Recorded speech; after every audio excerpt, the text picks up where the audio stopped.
আসসালামু আলাইকুম রহমতুল্লাহি ওবরকাত।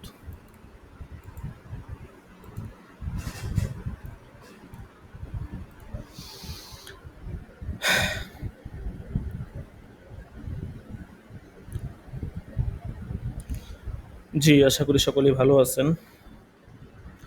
তো আমাদের মুফতি তামিবান্দান সাহেব হুজুরের ফোনটা হারায় গেছে আর কি। তো যার কারণে উনি একটু পেরেশানিতে আছেন।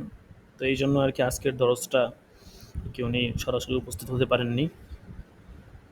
কিন্তু আমাদের যেহেতু নেসাব শেষ করতে হবে এবং আহ, আমাদের হাতে সময় কম, এই জন্য ইনশাল্লাহ দেখি আজকে আমিই পড়াবো, সকলে একটু মনোযোগ দিয়ে ধরি।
আচ্ছা, ধরি, সকলে মনোযোগ দিন। বিসমিল্লাহির রহমানির রহিম। আগে কিছু শেয়ার দিছে, শেয়ারগুলো তো মনে হয় উনি পড়াই ফেলছেন। ওয়াজমাউ সিত্তা কিতাবুল কাফি লিল হাকিমিশ শহীদ ফাহুয়াল কাফি। উসুলে সিত্তা অর্থাৎ যে ছয়টা মূলনীতি আছে, হ্যাঁ, এই ছয় মূলনীতিকে কাফি কিতাব একত্রিত করে। এখানে ছয় মূলনীতির কথা বলতেছিল যে ওয়াজমাউ সিত্তা কিতাবুল কাফি লিল হাকিমিশ শহীদ ফাহুয়াল কাফি আকওয়া শুরুহিল্লাযী কাশামসি মাবসুতু শামসুল আইম্মাতিস সারাখসি মুতামাদান নুকুলি লাইসা ইউমালু বিখুলফিহি ওয়া লাইসা আনহু ইউদালু।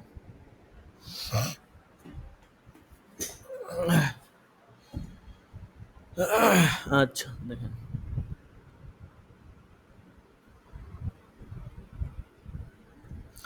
قال في فتح القدير وغيره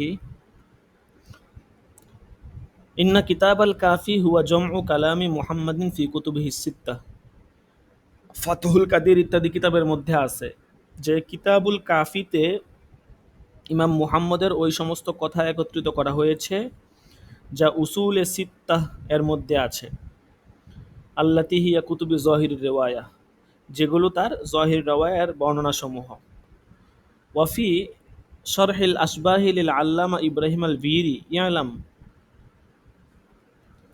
আন্না মিন কুতুবি মাসাইল উসুলি কিতাবুল কাফি লিল হাকিমিশ শহীদ ওয়াহুয়া কিতাবুন মুতামাদুন ফি নকলিল মাজহাবি শাররাহাহু জামাআতুম মিনাল মাশাইখ মিনহুম শামসুল আইম্মা সারাখসি ওয়াহুয়াল মাশহুর বিমাফসুতুস সারাখসি। আচ্ছা, এখানে বলতেছে যে এই কথা জেনে রাখো যে মাসাইলুল উসুল এই কিতাব সমূহের মধ্যে হাকিম শহীদের কিতাব হচ্ছে যেটা কাফি নাম, এটা অন্যতম আর কি। তো এটি মাযহাব নকল করার ক্ষেত্রে একটা নির্ভরযোগ্য কিতাব, কিতাবুন মুতামাদুন ফি নকলিল মাযহাব।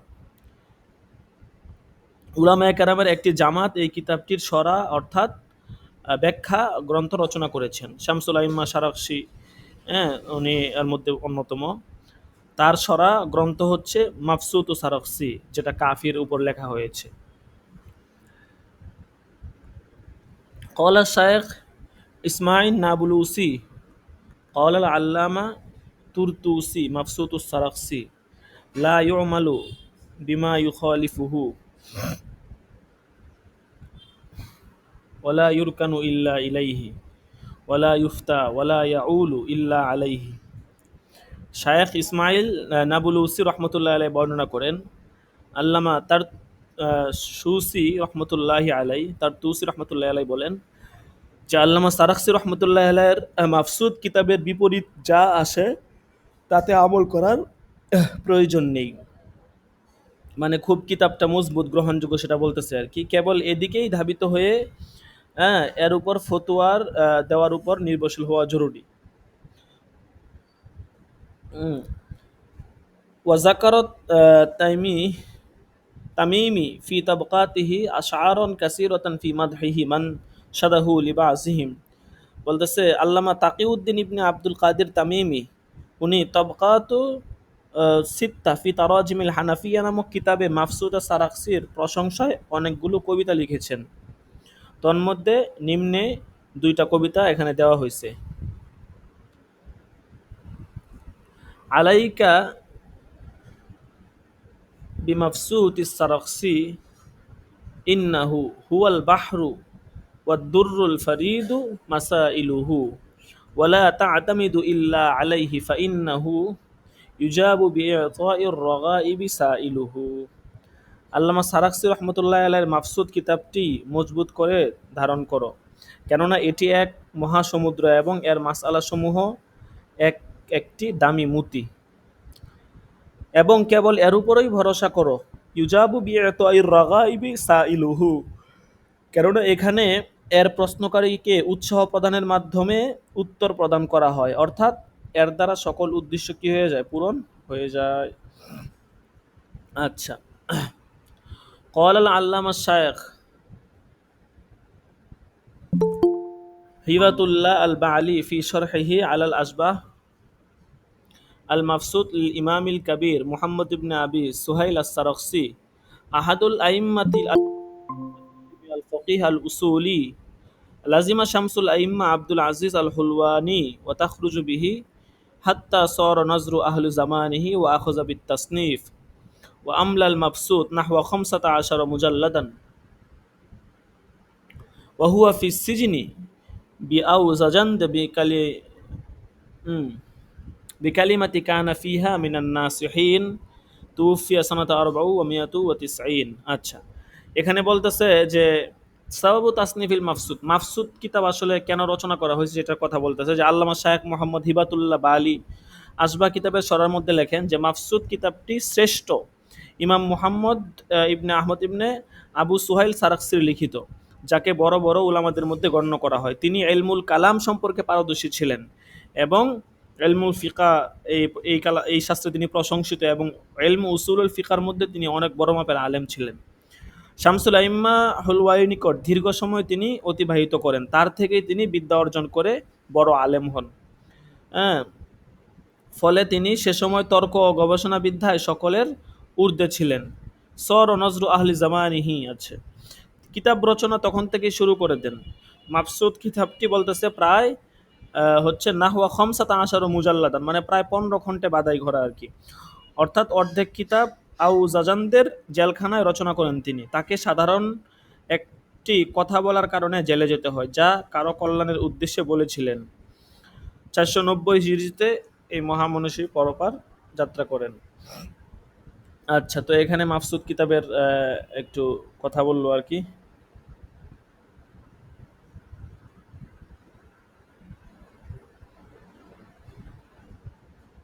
জি ভাই, দেখি তো কি। হুম,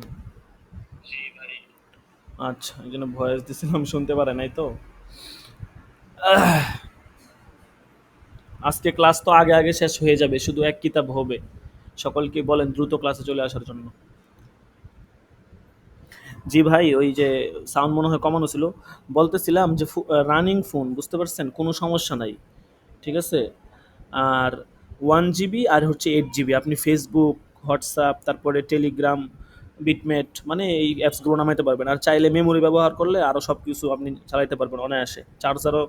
চার্জও খুব ভালো থাকে, ঠিক আছে। তো আমি ইমার্জেন্সি সেল করে দিব আর কি, আমার স্টুডেন্টকে দিছিলাম চালানোর জন্য, তো ওর কাছ থেকে নিয়ে আসছি, এখন সেল করে দিব। আপনি চাইলে আমি ভিডিও কলে দেখাইতেও পারবো আর কি, কোনো সমস্যা নাই। এখন আপনি তো সাভারের দিকে আছেন, আমি আছি সাইনবোর্ডের দিকে। এখন আপনি সরাসরি আমার লোকেশনে আইসেন, আসলে আপনার কাছ থেকে কিছুটা কম রাখবো, সমস্যা নাই, ঠিক আছে। আসা যাওয়ার ভাড়া না হয় আপনার কম রাখা হবে।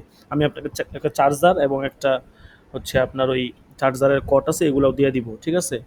এই বাজেটের মধ্যে আশা করি ইনশাল্লাহ ঠকবেন না। আর আপনি যদি বলেন আপনাকে ভিডিও কলে সব দেখাবো, সমস্যা নাই।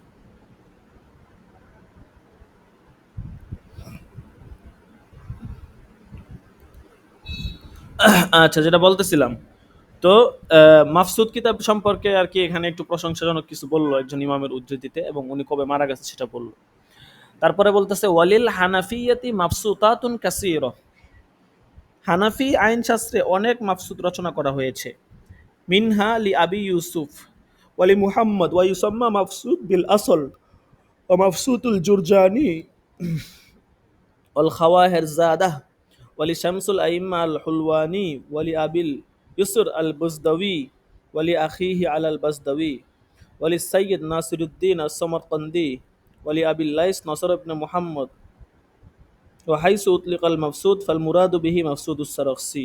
হ্যাঁ, আচ্ছা, বলতেছে হানাফি আইন শাস্ত্রে অনেক মাফসুদ রচনা করা হয়েছে, যেমন ইমাম আবু হানিফায়ের মাফসুদ, হ্যাঁ, ইমাম মুহাম্মদের মাফসুদ যাকে আসল বলা হয়ে থাকে, আল্লামা জুরজানি, খাহার জাদা, শামসুল আইম্মা হালওয়াই, আবুল ইয়াসার বাজদাবি, তার ভাই আলী বাজদাবি, আবুল লাইস নসর ইবনে মুহাম্মদ প্রমুখ মহামনীষীগণের মাফসুদ সমূহ।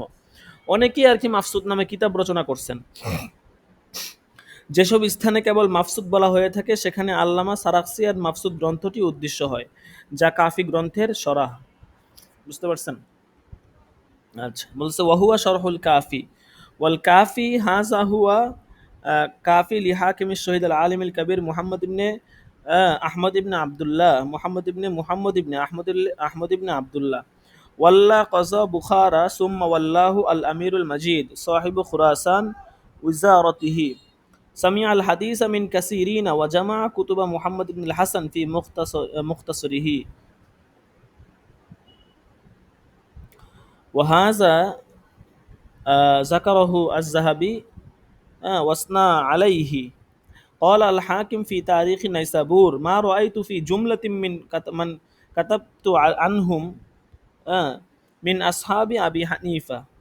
আচ্ছা, এখানে বলতেছে যে কাফি যে কিতাব, এই কিতাবটা ইমাম হাকিম শহীদ উনি লেখছেন।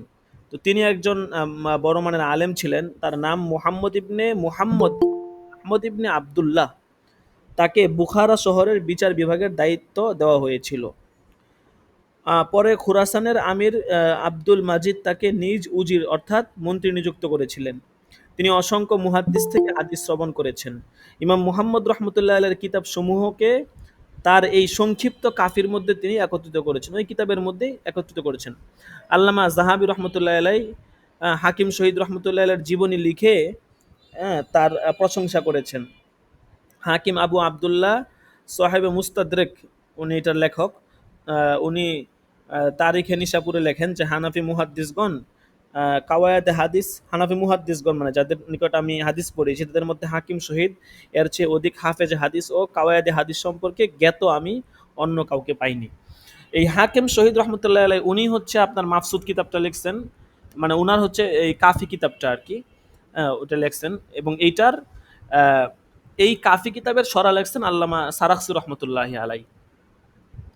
তো এই এতক্ষণ তো মাফসুদ কিতাবের যিনি লেখছেন ওনার প্রশংসা করছে, এখন যে মূল কিতাব কাফি যেটার থেকে মাফসুদ কিতাব লেখা হয়েছে ওইটার আপনার প্রশংসা করলো আর কি, ওই কিতাব যিনি লেখছেন ওনার।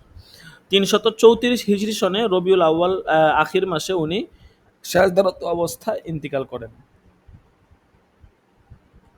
আচ্ছা, তারপরে দেখেন কুলতু وللحاكم الشهيد المختصر والمنتفي والإشارات وغيرها. وقول السرخسي فرأيت الصواب في تأليف شرح المختصر لا يدل على أن المبسوط السرخسي شرح المختصر لا شرح الكافي كما توهمه خير الرملي في حاشية الأشباه، فإن الكافي مختصر أيضا لأنه اختصر فيه كتب ظاهر الرواية كما علمت. আচ্ছা, এখানে বলতেছে যে আহ, হাকিম রহমতুল্লাহ আলাইহির ওনার প্রশংসা করবে এবং উনি যে কিতাবটা লেখছেন ওই কিতাব সম্পর্কে এবং তার ইন্তিকাল এবং তার আর কি কি রচনা আছে এগুলো বলবে। আল্লামা শামী রহমতুল্লাহ উনি বলতেছেন যে আমি বলি হাকিম শহীদের লিখিত কিতাব সমূহের মধ্যে মুখতাসার, মুনতাকা এবং ইশারাত ইত্যাদি এগুলো অন্তর্ভুক্ত। আল্লামা সারাকসি রহমতুল্লাহ আলাইহির বাণী, অতঃপর আমি মুখতাসারের সরাহ করা প্রয়োজন মনে করি। উক্ত বাক্যের দ্বারা এ কথা বোঝা যায় না যে আল্লামা সারাকসি আর মাফসুদ কাফি কিতাবটি নয়, বরং এর দ্বারা মুখতাসারের সরা উদ্দেশ্য। যেমন আসবা কিতাবের হাসিয়াতে আল্লামা খায়রুদ্দিন রমলের প্রশংসা হয়েছে, কেননা কাফি কিতাবটিও মুখতাসার। তো প্রথমে এই কথা চলে আসে যে এখানে জহিরুর রওয়ায়ার কিতাব সমূহের বিশ্লেষণ করা হয়েছে এবং গয়াতুল বয়ান কিতাবে অধিকাংশ স্থানে কাফি কিতাবের আলামত নিম্ন বর্ণিত বাক্যটির মাধ্যমে করা হয়েছে যে কল আল হাকিম শহীদ ফি মুখতাসরিল মুসাম্মা বিল কাফি। তো এই বাক্যের দ্বারা বোঝা যায় যে কাফিকেও মুখতাসার বলা হয়ে থাকে। ঠিক আছে। আচ্ছা, এরপরে এতক্ষণ তো কাফি আর মাফসুদ কিতাব সম্পর্কে আপনার একটা আলোচনা করছে। এখন এখান থেকে বলবে, এখান থেকে মূল আলোচনা মাসলা মাসাইল শুরু হচ্ছে যে মাসলা একটা, তো এক মাসলার মধ্যে একজন মুস্তাহিদের দুইটা অভিমত থাকতে পারে কিনা। ঠিক আছে, মাসলা হবে একটা, কিন্তু এক মাসলার মধ্যেই একজন মুস্তাহিদের দুই অভিমত থাকা আসলে সম্ভব কিনা এ সম্পর্কে বলবে। দেখেন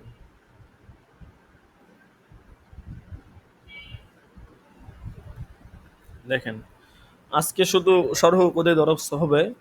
ঠিক আছে, আহ, বহুস কাজা কিতাব দরস হবে না। ও দোনোজনেরই সমস্যা হয়েছে। আমাদের যিনি সরহ পড়ান ওনার ফোন হারায় গেছে, চুরে নিয়ে গেছে আমাদের উস্তাদ জনের ফোন। ঠিক আছে, তো আর হচ্ছে যে আপনার আমাদের যে আবদুল্লাহ সাহেব হুজুর, ওনার হচ্ছে আপনার ল্যাপটপের সমস্যা। উনি তো ল্যাপটপ দিয়ে ক্লাস করাইতেন, ওনার ল্যাপটপে চার্জ হয় না। ঠিক আছে, এই হচ্ছে বিষয় আর কি।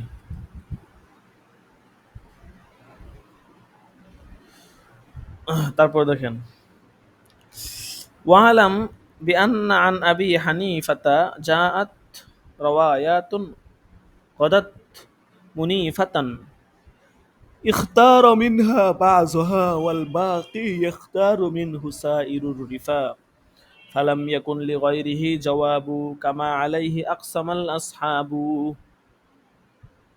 বলতেছে, জেনে রেখো ইমাম আবু হানিফা থেকে এমন বর্ণনা সমূহ এসেছে যা সুস্পষ্ট হয়ে গিয়েছে, এবং এগুলো থেকে কিছু ইমাম আবু হানিফার বাছাই করে নিয়েছেন আর অন্যগুলোকে নির্বাচিত করেছেন তার অবশিষ্ট সাথীরা। অতঃপর ফিকহে হানাফিতে ইমাম আজম আবু হানিফা ছাড়া অন্য কারো কোনো কথা নেই। ফালাম ইয়াকুন লিগাইরিহি জাওয়াব, মানে ফিকহে হানাফির মধ্যে ইমাম আবু হানিফা ছাড়া কারো কোনো কথা নেই। কামা আলাইহি আকসামাল আসহাব, যেমন এই কথাটি ইমাম সাহেবের শিষ্যরা ওনারা কসম খেয়ে বলেছেন। আচ্ছা,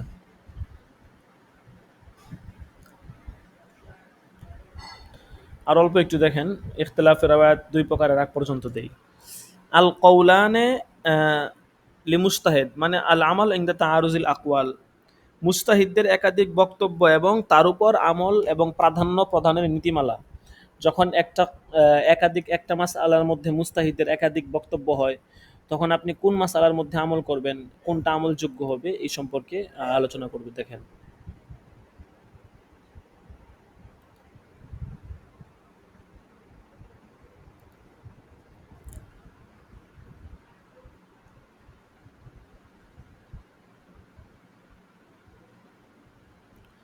বলতেছে ফাইন ইয়ালাম,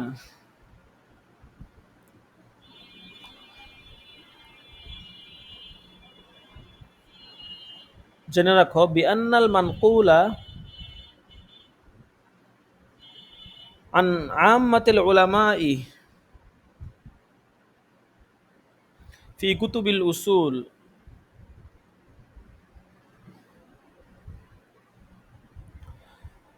أنه لا يصح في مسألة المجتهد قولان للتناقص، فإن عرف المتأخرون منهما تعين كون ذلك رجوعا। যে এই কথা জেনে রাখা উচিত যে অধিকাংশ উলামায়ে কেরাম থেকে যেই বিষয়টি বর্ণিত আছে যে একই মাসআলায় মুস্তাহিদের দুইটি মতামত সাংঘর্ষিক হিসাবে পাওয়া যায় না। ঠিক আছে, একটা মাসআলা কিন্তু এক মুস্তাহিদের দুইটা সাংঘর্ষিক মতামত এরকম হয় না সাধারণত। ওয়া ইল্লা ওয়াজাবা তারজিহুল মুস্তাহিদ বাদাহু বিশাহাদাতি কলবিহি। বলতেছে দুইটি মতামত পাওয়া গেলেও পরবর্তীতে শেষ মতামত জানা থাকলে তাকেই প্রাধান্য দেওয়া স্বাভাবিক। কামাফি বাজি কুতুবিল হানাফিয়াতিল মাশহুরা, যেমনটা আহ, হানাফি মাজহাবের বেশ মানে প্রসিদ্ধ কিতাবে উল্লেখ আছে।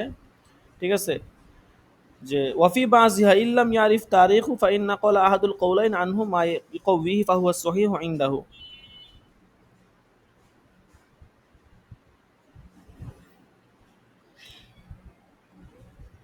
আচ্ছা, বলতেছে যেমনটি হানাফিদের প্রসিদ্ধ কিতাবে উল্লেখ আছে যে, এবং অন্য কত কিতাবে আছে যে যদি বর্ণনা সমূহের তারিখ জানা না থাকে, তখন দুইটি বর্ণনার মধ্যে একটির সাথে যদি ইমামের পক্ষ থেকে এমন কিছু কার্যক্রম বর্ণিত থাকে যা ওই বর্ণনাকে শক্তিশালী করে, তখন সেই বর্ণনাটি ইমামের নিকট সহিহ হবে।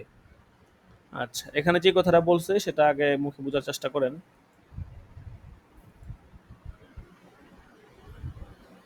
ভাই, 256 জিবি স্টোরেজের মোবাইল আছে, লাগবে কিনা বলেন?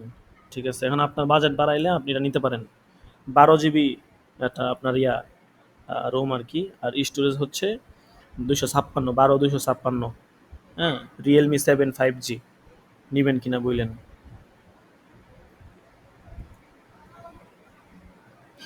আচ্ছা, তো যেটা বলতেছিলাম, যে ধরেন একটা মাসলায় একটা মুস্তাহিদের দুইটা অভিমত পাওয়া গেল। এখন বলতেছে যে যেই অভিমতটা হচ্ছে যেই অভিমতটার তারিখ জানা আছে এবং এটা কবে বলছেন এটা জানা আছে, এবং এটার বর্ণনা সমূহের মানে যদি কোনো আলামত থাকে এবং এটা যদি নিকটবর্তী বর্ণনা হওয়ার কোনো আলামত পাওয়া যায়, সেই ক্ষেত্রে যেটা কাছাকাছি বর্ণনা, নিকটবর্তী বর্ণনা, ওই বর্ণনাটাই গ্রহণ করা হবে।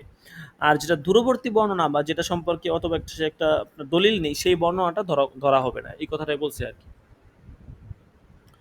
ওয়া আমিলা বিমা হুয়া আসওয়াবু ওয়া আহওয়াতু ইনদাহু কাযা ফি তাহরির লিল মুহাক্কিক ইবনুল হুমাম।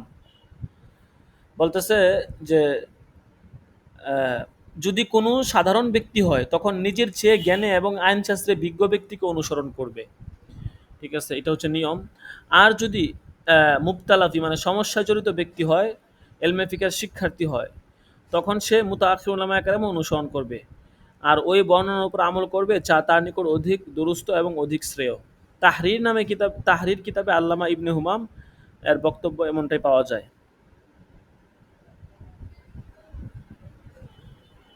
তাহলে এখানে যে কথাটা বললো যে মুকাল্লিদ, হ্যাঁ,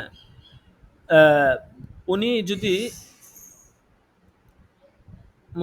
উনি যদি ইজতিহাদ ফিল মাযহাবের স্তরে পৌঁছে যান, তখন তিনি একটিকে প্রাধান্য দিবেন ইজতিহাদ ফিল মাযহাবের স্তরে পৌঁছে গেলে।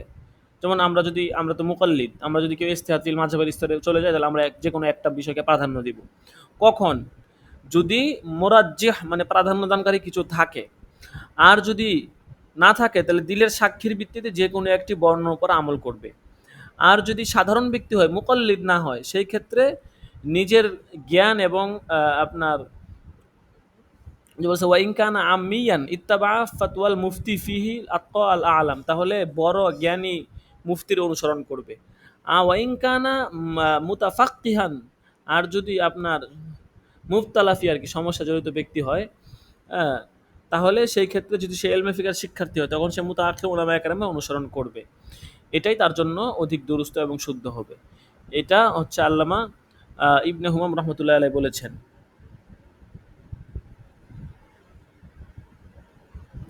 তাইলে এখানে যে কথাটা খুলাসা কথা যেটা সেটা একটু আমরা জানি, সেটা হচ্ছে যে কোনো মুস্তাহিদের একই সাথে কোনো মাসআলায় যদি দুই বা ততোধিক সাংঘর্ষিক বর্ণনা থাকতে পারে না আর কি, না থাকাটাই স্বাভাবিক। তো এটা কিন্তু আপনার বড়দের বর্ণনার সাথে মিলবে না। সুতরাং যদি কোনো মাসআলায় মুস্তাহিদের একাধিক সাংঘর্ষিক বর্ণনা পাওয়া যায়, সেই ক্ষেত্রে হ্যাঁ যে কোনো একটাকে প্রাধান্য দেওয়া আবশ্যক হবে। হ্যাঁ, এখন ৩টা কারণ, ৩টার মাধ্যমে যে কোনো একটাকে আপনাকে অবশ্যই প্রাধান্য দিতে হবে। প্রথমত, একাধিক বর্ণনা থেকে যদি কোনো একটা বর্ণনা সম্পর্কে জানা যায় যে এটা ইমামের সর্বশেষ বর্ণনা, তাহলে ওই বর্ণনাকেই প্রাধান্য দিতে হবে এবং অন্যান্য বর্ণনাগুলো বাতিল হয়ে যাবে। ১ নম্বর সুরত। ২ নম্বর সুরত হচ্ছে যদি মুস্তাহিদগণের সর্বশেষ বর্ণনা জানা সম্ভব না হয়, তখন লক্ষ্য রাখতে হবে তার কোনো কথা থেকে ওই বিরোধপূর্ণ বর্ণনাসমূহের মধ্যে হতে কোনো একটিকে প্রাধান্য দেওয়ার ইঙ্গিত পাওয়া যায় কিনা। তার আরও অনেক একাধিক রেওয়ায়াত থাকতে পারে, তো রেওয়ায়াত থেকে কোনো একটা বর্ণনাকে প্রাধান্য দেওয়ার ইঙ্গিত পাওয়া যায় কিনা। যেমন তিনি যদি নিজেই বলেন যে আউফাকু বিজ জামান, আরফাকু বিন নাস, আসবাহু বিস সওয়াব, এরকম যদি বলেন, তাহলে যেই বর্ণনার ক্ষেত্রে এটা বলবে ওই বর্ণনা গ্রহণ করা হবে এবং অপর বর্ণনা তরক করা হবে। ৩ নম্বর সূরত হচ্ছে যদি বর্ণনার সাথে তারজি এবং ইশারা পাওয়া না যায়, তখন বিষয়টির সাথে সম্পৃক্ত ব্যক্তিবর্গ ৩ ধরনের হতে পারে। ধরেন একজন মুস্তাহিদ, সে একটা মাসআলার মধ্যে ২ রকমের মতামত দিছে। এখন তার জিও নাই যে আপনি একটাকে প্রাধান্য দিবেন। এখন আমরা যারা সাধারণ ব্যক্তি আছি, বলতেছে এই বিষয়ের সাথে যারা জড়িত এরা ৩ ধরনের হইতে পারে। মুস্তাহিদ ফিল মাযহাব হইতে পারে, মহজ ফকিহ হইতে পারে, ৩ নাম্বার হচ্ছে আওয়াম হতে পারে। ৩ জনের ৩ হুকুম। যদি মুস্তাহিদ ফিল মাযহাব হয়, তাহলে সে যদি প্রাধান্য দেওয়ার কোনো সুরত পায় বা কোনো দলিল পায়, যেভাবেই হোক, তাহলে সে একটিকে প্রাধান্য দিবে। ঠিক আছে? প্রাধান্য দিয়ে ওইটার উপর আমল করবে। আর যদি প্রাধান্য দেওয়ার কোনো সুরত না পায়, কোনো দলিল না পায়, তাহলে দিল যেই দিকে টানে ওই দিকের উপর আমল করবে। এটা হচ্ছে প্রথম প্রকার ব্যক্তি, মুস্তাহিদ ফিল মাযহাবের কাজ। দ্বিতীয় প্রকার ব্যক্তি হচ্ছে যারা মহজ মুফতি ফকি আর কি, বা মুফতি সাহেব যারা, বা ইফতার শিক্ষার্থী, তারা মুতাআখির উলামায়ে কেরামের তার জিহাদ অনুসরণ করবে এবং মুতাআখির উলামায়ে কেরাম যেই বর্ণনার উপর ফতোয়া দিয়েছেন পরবর্তী উলামায়ে কেরাম ওইটার উপরেই আমল করবে। ৩ নাম্বার, যদি সাধারণ মুসলমান হয়, সেই ক্ষেত্রে যারা বর্তমান জমানার সবচেয়ে বড় মুফতি এবং আহলে ইলমরা আছে তাদের ফতোয়ার অনুসরণ করবে। তাইলে একটা মাসআলার মধ্যে যদি একাধিক বর্ণনা পাওয়া যায়, সেটার ৩টা সূরত হইতে পারে, এবং একাধিক বর্ণনা পাওয়া গেলে ৩ ধরনের ব্যক্তি হতে পারে। মুজতাহিদ ফিল মাযহাব হতে পারে, মহজ ফকিহ হতে পারে, অথবা আওয়াম হতে পারে। ৩ ধরনের ব্যক্তির ক্ষেত্রে ৩ হুকুম। বুঝতে পারছেন?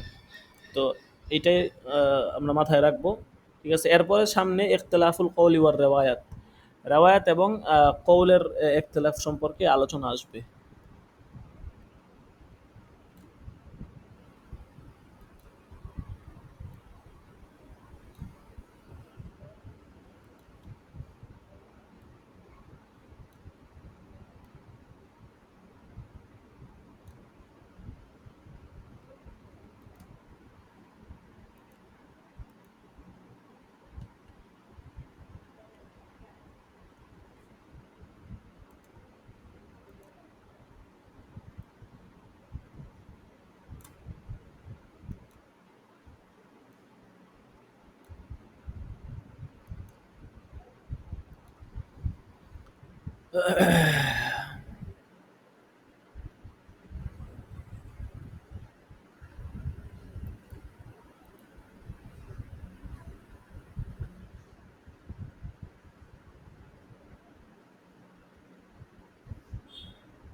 আচ্ছা, হাজিরা হবে, আমরা হাজিরা দিয়ে দিব।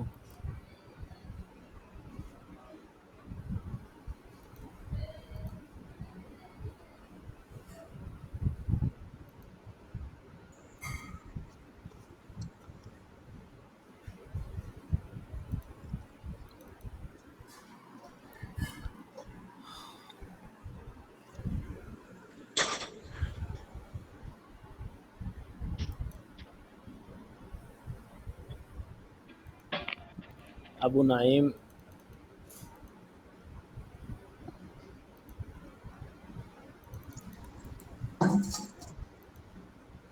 আমানুল্লাহ, খবর নাই কোনো। আল্লাহ। মুস্তাহিদ আল আদনান, খুরশাদ আলম, লাব্বাইক আবু ইউসুফ, লাব্বাইক উস্তাদ জাসি আবু ইউসুফ আছে, লাব্বাইক লাব্বাইক উস্তাদ জাসি সাকিবুল ইসলাম, লাব্বাইক উস্তাদ জাসি। সাকিবুল ইসলাম, লাব্বাইক উস্তাদ জাসি।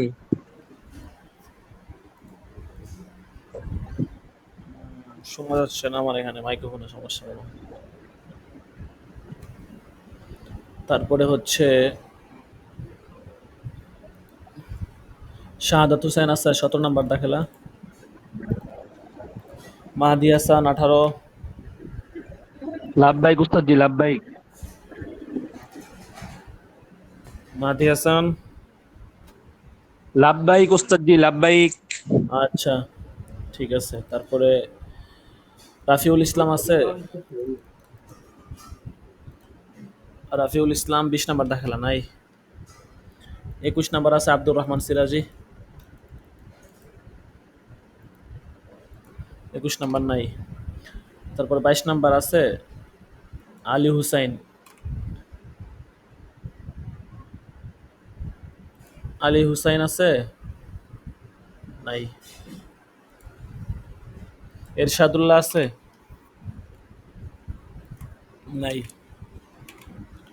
তারপরে মাসুম বিল্লাহ আছে 24 নাম্বার দাখেলা, লাব্বাইক ওস্তাদ জি লাব্বাইক। আচ্ছা 29 নাম্বার দাখেলা আছে আল আমিন,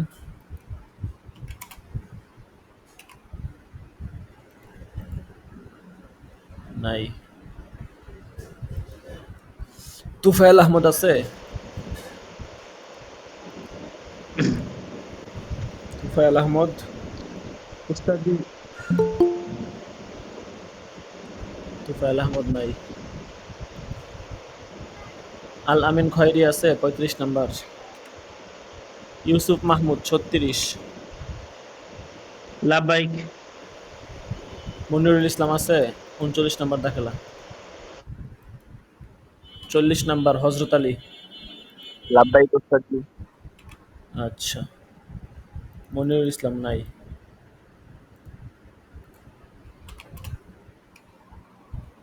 আচ্ছা ঠিক আছে, তো আজকে এই পর্যন্তই। সকালে ভালো থাকবেন, সুস্থ থাকবেন, ইনশাল্লাহ যত সময় দরজ হবে আগামী সময়ে ইনশাল্লাহ সকলে চলে আসবো। জাযাকুমুল্লাহ। আসসালামু আলাইকুম ওয়া রাহমাতুল্লাহ। ওয়ালাইকুম আসসালাম ওয়া রাহমাতুল্লাহি ওয়া বারাকাতুহু।